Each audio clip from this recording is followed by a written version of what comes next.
Somebody save me, been suffering lately. I can't face the great unknown. Somebody help me, I'm calling for safety. You just released a new song. It's been charting really well on AMRAP. Is that something that we target, or is that something that's just kind of a byproduct of the song that was written? It's definitely it's one of those things where when you release a song, you manifest success on every single one, but it really depends. We did have a good feeling about this one. We thought it was a little bit of a wild card. It's very different to our other stuff. So we thought, you know what, maybe sometimes being that extra bit eccentric could be either a blessing or a curse. So yeah, we thought that it would either do really well or it would like flop really terribly badly and everyone would hate it. Yes. Right. So it's one of those polarizing things. But I think one of the things that's contributed to this is the whole strategy of kind of releasing a lot of singles rather than just bulk releasing an album. So our thing is kind of, we're not at a following to be able to gain traction with releasing a bulk amount of music in one go. So we treat every single as our baby that needs to be packaged and campaigned. Yeah, like there's nothing that we've recorded yet that we're like, okay, this can song. take a back seat. We do have filler songs. We do have filler songs, but we're planning that when we eventually do an album, we're saving them for that kind of... Yeah, we haven't recorded them yet. No, so there's every song that we've kind of recorded and we're releasing this year is testing the waters a bit, because we still feel we're at a level where we haven't belonged to any particular genre. We're trying to find our identity. Although you might disagree. Well, that's the thing. I feel like every artist is like, oh, I'm so different from everyone, and I think everyone's like, nah. Part of the personality. I do think you have a really cool sound. I've been listening to a bit of your music. I see the Mumford & Sons kind of connections and stuff there.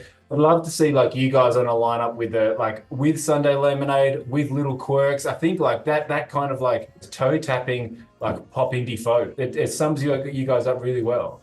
Thank you. Yeah, well, I think the thing we love about Little Quirks and Sunday Lemonade and all those other kind of bands out there is that they're providing an energy for audiences, and we love energy. We started off very slow, but we really, I feel like life's too short when we're doing Friday night, Saturday night gigs at a pub or wherever. I love being able to get people dancing. Up and dancing, like, because, you know, people, I feel like there's less to be enjoyed these days. Like everyone's a little bit harder to, you know, buy groceries, and they just want to go out and have a good time. Everything sucks at the moment, like for a lot of people, and it's like I feel as our role as kind of a musician is not only to tell stories through music, but to kind of also entertain and to give people some hope. And even 100%. even if the lyrics are like a little bit sad. And our lyrics are sad. Our lyrics are very sad, but we package them in a very upbeat kind of. It's important to us that that is the main goal, is our energy, and we've been finding our identity has been kind of put in that kind of realm of sort of Little Quirks, kind of Sunday Lemonade-esque, although we kind of, some of our stuff kind of does deviate, like The Great Unknown, the newest one, it goes really country, which is something that we love. The country realm has really embraced that song, and so we're like, you know what, we look back at our stuff and it's like, I feel like we were purposely trying not to be country, but you know, I don't think there's any stopping it. I think we do have that element of country with the banjo. Well, we're never going to go like full country. But, no, we don't have that kind of twang. We will stay on the fringe. Yeah, but I do want to see where the country realm leads, because that stuff's fun and it's high energy. Like you go to a country music festival, they're joy. Your boots scooting. And they're very embracing of new music. Yeah. Which it's you don't get a lot, you know, these days. Yeah. And there's not as much ageism. I feel like in some of the genres there's an element of kind of ageism, and you know, like I know within the pop realm there can be a very kind of restriction on women. And the folk festival world is great, but it tends to be very much focused on traditional like folk telling and that kind of thing. And the problem is we get up there and we're like, yeah, we're gonna stomp and holler, and they're kind of like, I was hoping for like more traditional, analytical, sit down, poetic kind of stuff. Not thunder clapping and all that kind of stuff. And we've also got like the electric banjo, and they're like, that's a little bit. And Rowan doesn't play a little bit too rocky for me. He doesn't play it traditional bluegrass either. So you get the people in certain fraternities that are like, oh, what are you doing with the banjo? So yeah, but you guys, and I think it is an incredible craft to have that balance of high energy without being in your face rock. Like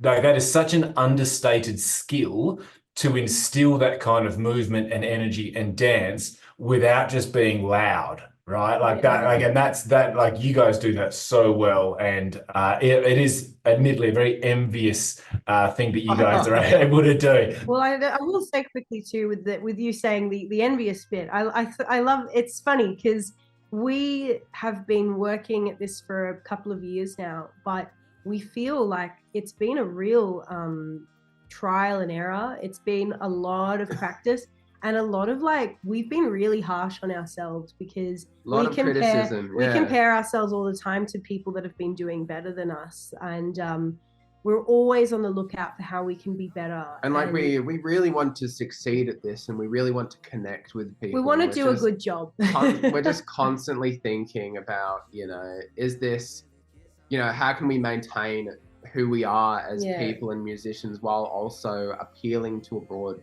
demographic. But in a nutshell, it's like you're not alone. Like we envy, we sort of look at artists that have been going for much longer than us, and we forget that that's why they're so crisp on stage. But we kind of look at them and we're like, wow, how do we do that? I want to accomplish that. I'm going to segue over to Triple J News Eve on the Hill. Now that was very impressive. You won Triple J Unearthed to kind of get that. That was huge. Yeah, it was insane. So we were, a little backstory to it. I applied for it, as you do, months and months. And she applies for a lot of I applied for, and I forgot. I forgot that we applied for it. And that's not me trying to shrug. Oh, it didn't. No big deal. But it was a big deal. But what happened was we were recording down in Dramana, and we were about, 2-3 weeks away from planning our tour up to Queensland for Woodford Folk Festival. No, we were two weeks away from Woodford Folk Festival. Right. And then we got this call from Annika from Triple J, and she was like, she was calling us. So what are you up to? No, but we were just having a coffee, and she calls me, and I thought we were in trouble because I did a survey on Triple J saying that I don't believe that you guys are supporting the folk and country realms very well. I was ripping into them a bit because on the Triple J Unearthed kind of website and a lot of the reviews and what people circulate on socials, a lot of it's focused on hyper pop and punk and these kind of real typical kind of city, those kind of more intense sort of genres. And I'd hardly ever see any folk or country stuff. And I was ripping into them on this survey a little bit, being like, you know what, I think you guys need to include these genres. And they're all about inclusivity. So and that was around the same time as we applied. So I thought I was just digging myself a hole by doing this. But when she called me, I thought she was like, hi, how are you? I need to talk to you. And I was like, I'm in trouble. I thought they were going to cancel our profile or something. But no, it was amazing news. And then quickly we were like, oh crap, we usually live in Gippsland, which is only 30 minutes away from this festival, but we're going to be in Queensland. So we're going to have to book flights down to play. Because we had also been to Woodford Folk Festival. Which was another big deal. So they were both at the same time. Yeah. So we had to, it was chaos, but we had to drop. So we thought, what we'll do is, because we're driving up with the caravan to Woodford, we'll leave some instruments behind at Rowan's parents' house in Melbourne. That when we fly down, we don't have to bring all our gear with us. We can leave it in the caravan up at the campsite in Woodford. And then we live at Rowan's parents' house. We get driven out. We drive out, borrow their car to do the gig, come back, and then fly back up. So it didn't allow us to fully celebrate and absorb that win because we already had commitments. Yeah, because the Dregs were playing that weekend. Ballpark music. And we were Greta Ray. And we had backstage. We had backstage passes for the whole weekend. Talking to these people and having just it was an insane. Awesome time. And the team were great, and Aiden was amazing. And it was one of those things where we realized, you go into these things and you think, oh, well, we're the lowest of the low, we're these little winners coming in doing a little opening slot. but everyone was really kind. They were so lovely. Yeah, It was very kind. It was so weird. And then and then we had to kind of be like, oh, are you hanging out for the rest of the week? And we were like, no, we have to go, which sucks. But then obviously when we were back up at Woodford, it was beautiful as well. So it's sometimes in music you have this thing where you kind of like, you go from nothing for months and then suddenly you get 2 wins in the same time and you have to make it work. And then you don't have a chance to actually like celebrate or absorb it. You just got to keep going. Yeah, so it was a big thing, and to see our faces up on a post on Triple J Unearthed, I was like, oh, I didn't expect that. So no. But Triple J give you guys a fair bit of love though. You got some cracking reviews from them. It was a shock. Great Unknown again. I thought it was a very polarizing. It wasn't kind of on trend. It's not a song that you sort of typically see on Triple J Unearthed. So when we saw 4 reviews come through, one of them 5 stars. I'm sort of unloading here. And they don't give stars easily. No, they don't. No, they don't.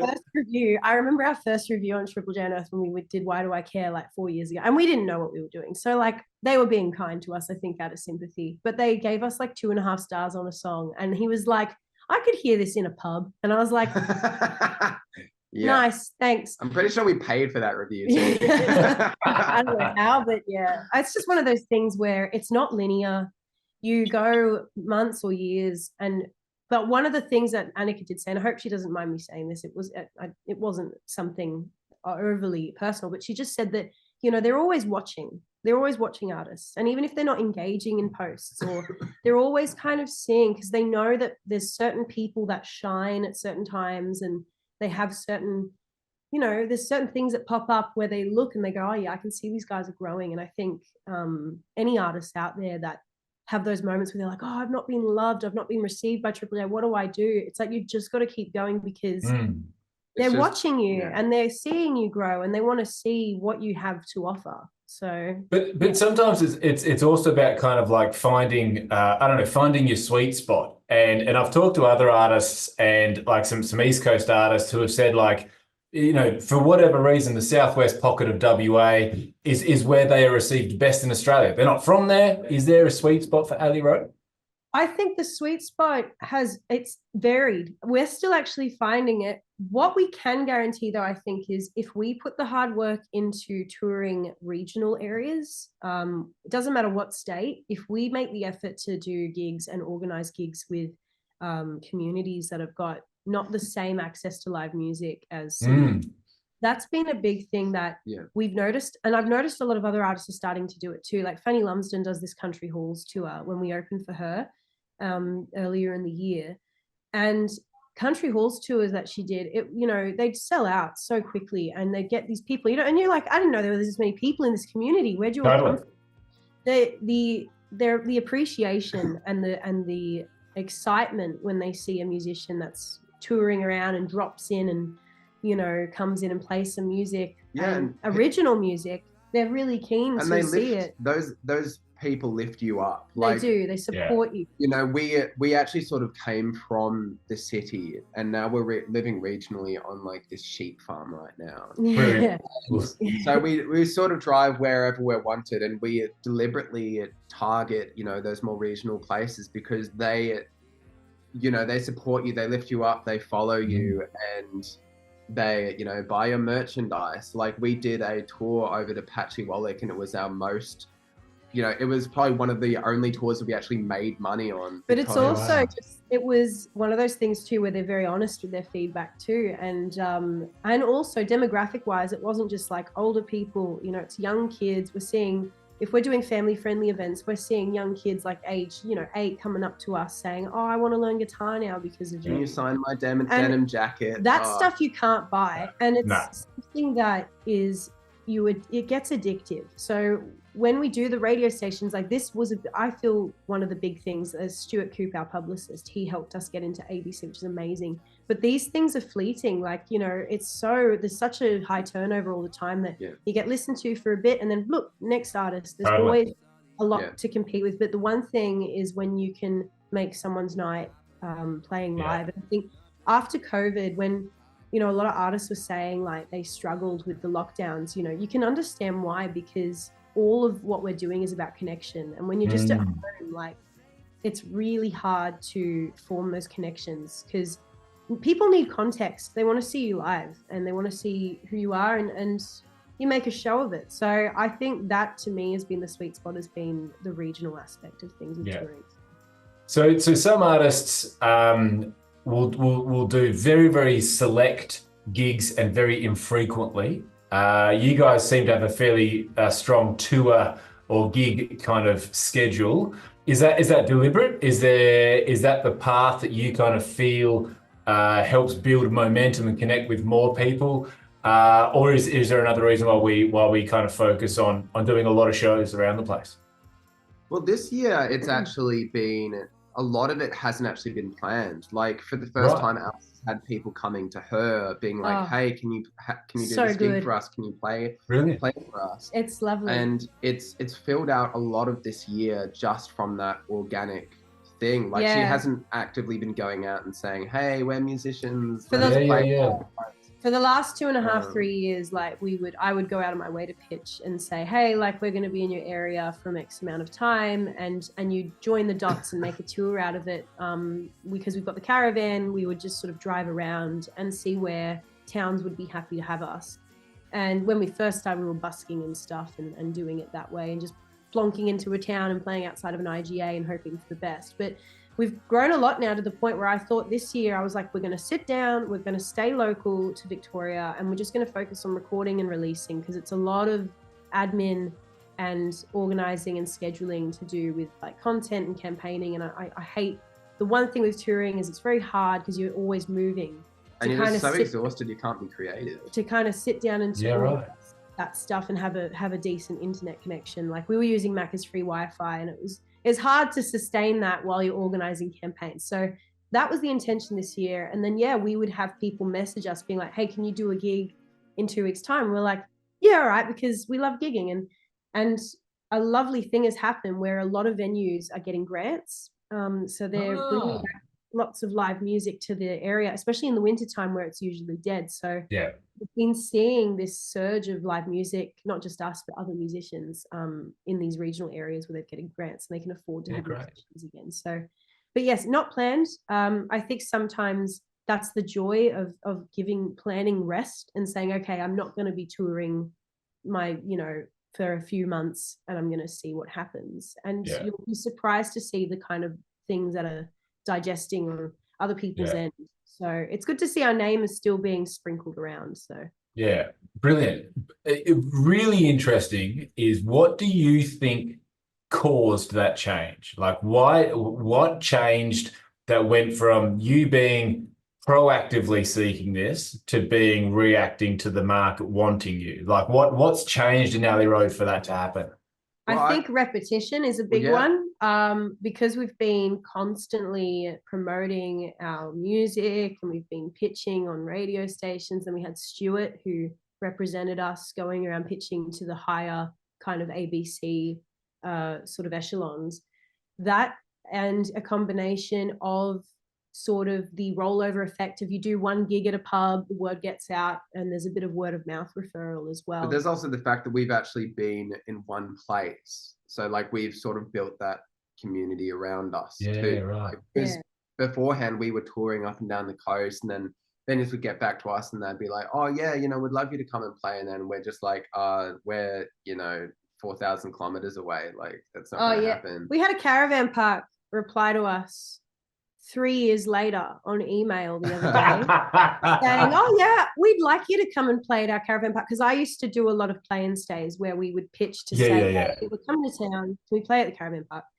People start kind of trusting you because that you've worked with other musicians. We've done a few festivals. They can have a look at our website and our Instagram and Facebook, and they can see that we're active, we're professional, we're not kind of unreliable.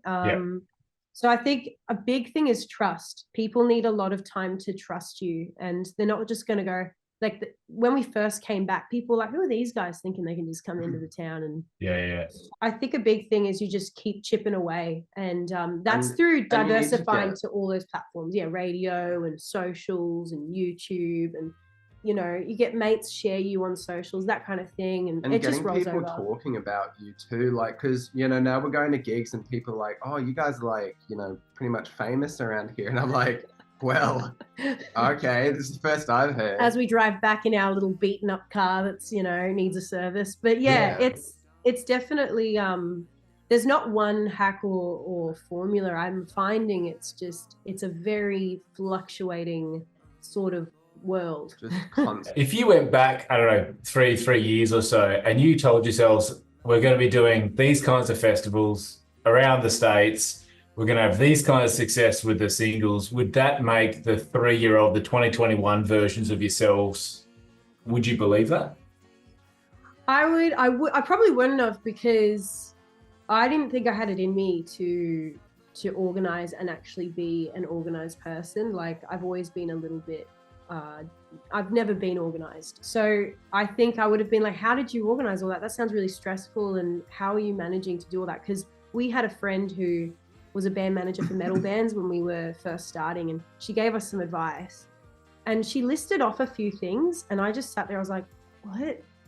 I don't understand how you could do all that. And she's like, trust me, it'll happen. And I'm like, yeah. So I think my big thing would be shock and excitement. And I disagree with her on my own opinion. Okay. Because pretty much as soon as I met Alice, I knew that she had so much potential to do this. Because like I wanted, before we met, I wanted to do something with music, but I knew that I didn't physically have the mental capabilities to do it. Like, because it takes a very specific, unique set of skills and abilities to be able to actually manage a music career. Totally. And then I met Alice and I was like, who is this incredible, you know, talented woman? And not only was she talented with music, but she just kind of knew it. There was just something about it. Well, I was lucky that I had already had a lot of experience in lots of different avenues of work. So like, you know, admin for, you know, car dealerships and, you know, data, you know, random stuff, photography and videography, film and TV, that kind of stuff. All of those little bits and bobs of life came together as ingredients to kind of become a musician. And I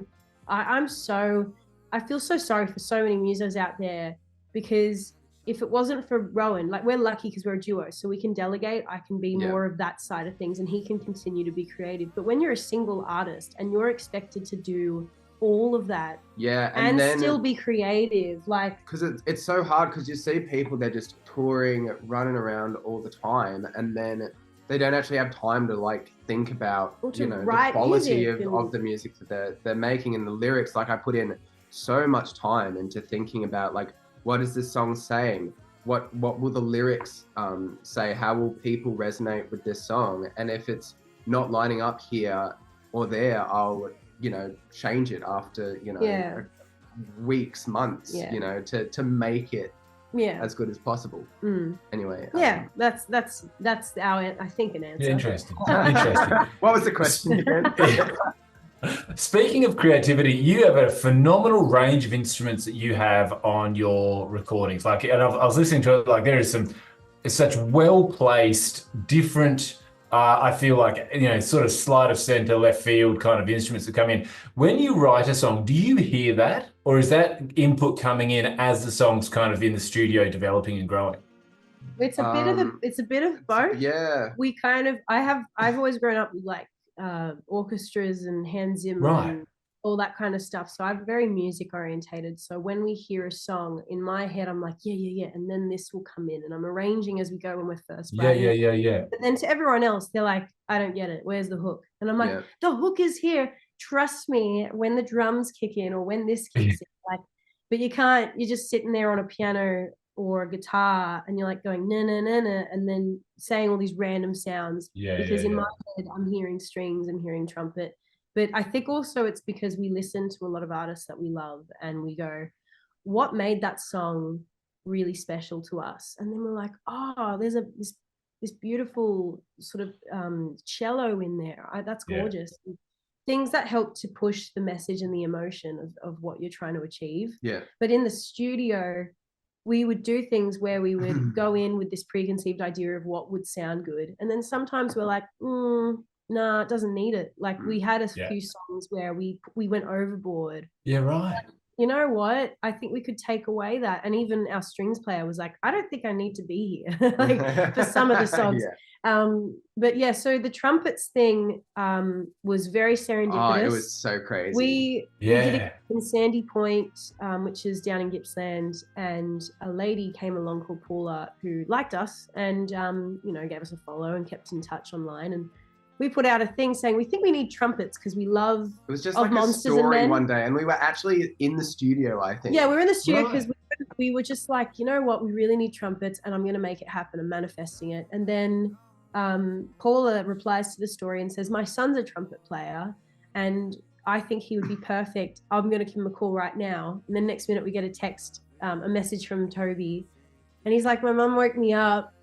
Suppose you guys need a trumpet player? And I was like, yes. So we sent him some stuff, and he was like, yeah, okay. He's more jazz orientated, but he was like, I could totally get on this. And we're like, I'm sorry, the studio's all the way in Dramana, so it's a bit of a drive. And he was like, nah, it's all G. He comes down and he ends up spending like way longer than he needed to be just hanging out with us. But that was a moment where we realized like his input and his skill gave this beautiful vibrancy to parts where the harmonica just wasn't cutting it in certain songs. I mean, the harmonica is good for like a bass kind of thing. Like we've discovered that if you have harmonica really low lying in a mix, it kind of creates distort it a bit, and you can distort it, and it creates this beautiful atmosphere, which is cool, which is sort of integral to our sound now. But in order to get those kind of really cool solos and stuff, you need those musicians who have been practicing forever. He was insane, and we just let him. We said, just do your thing, and we'll see what works. And he just did a few tracks. And we were like, done. But ever since, we've had a great relationship with Toby, and we're going to do something. So, but it's very much trial and error. Like I think the first song we ever did had a glockenspiel at the start. And I'm like, I don't know if we'll ever do that again, but give it a go, Cool. I was going to say, we're going to be releasing, the next song that we release is going to have this amazing violin on it from Robin. Nice. Oh, it's got so many tracks of violin because we just went crazy on it. It's so beautiful. And we at a gig. It was, at a gig. It's sort of this is why gigs are good, because you meet people and you connect. You never know where relationships are going to go. We did a battle of the bands, and one of the guys that was playing, his artist name is Charlie Wild. And his partner Robin was there, and there was like no one at this thing. It was like there was like 4 people at this battle of the bands, and so we were all, as the artists, chatting with each other. And Robin mentioned that she was a classically trained violinist, and we were like, man, strings are cool, we should. And then we got her Instagram, and then the same time that we got Toby in for trumpets, we were like, you know what? We messaged Robin and asked her if she'd be interested in doing some strings, and she came down and smashed it. Brilliant. It's crazy. So that's why doing live stuff is great, because you connect with people for these things. And speaking of live stuff, you've got a very big gig coming up in Melbourne. Why does this feel like a big gig? Well, because it's got a full band. We've never played with a band before. Never played with a band before. We usually just so it's going to be insane. All the musicians that are going to be up there are from the stories of networking through time. So Toby, our trumpeter, as well as keys player. We've got Robin on strings, and we've got Aiden and Alex. Alex is a drummer we met, and Aiden met at a Misty Harlow's gig up in Bruthen, and we love their style. We've just been following them ever since. And Aiden's the bass player. So that's the one component that's made us go, we've never done this before. So that hopefully that brings a lot of these songs to life in the vision of how they would be recorded. But the other aspect is we never do Melbourne ticketed gigs, because we're always kind of doing stuff regionally, and we never really get a chance to play in Melbourne unless we're opening for someone. And there's so much competition in Melbourne. Like it's very difficult to sell out shows there, because we were talking to, it's very saturated, to Flynn Gurry about it. Like we were opening for him, and he was like, it was so hard to get these people here. Yeah, I mean, he did amazing. He got a good crowd. He got a good crowd. But like, you do have to work at it. We thought, well, why don't we make the most of it? If we're only going to do one Melbourne gig this year and it's going to be ticketed, why don't we really put on a show and make it like this really crazy night? Totally. It could be an absolute flop. It could be a mess, but it'll be a fun mess. And like, we're going to try to get like a videographer there, so then they can video us doing it, and then have we a can little use that on our lighting show, socials, and it's it all. Totally. So that's the big one, but also it's kind of a really big significance because of the singles we've been releasing. We're starting to see a little bit more traction. So to have a sort of gig like this to showcase those songs live, we've pitched the gig to a few like booking agents and people in the industry in the hope that they could come along and see what we can do. So it's representing where we are at the moment, a bit of a like a checkpoint, a stamp on this is who we are at the moment, and if people can come and watch that, that'd be cool. I can't face the great unknown.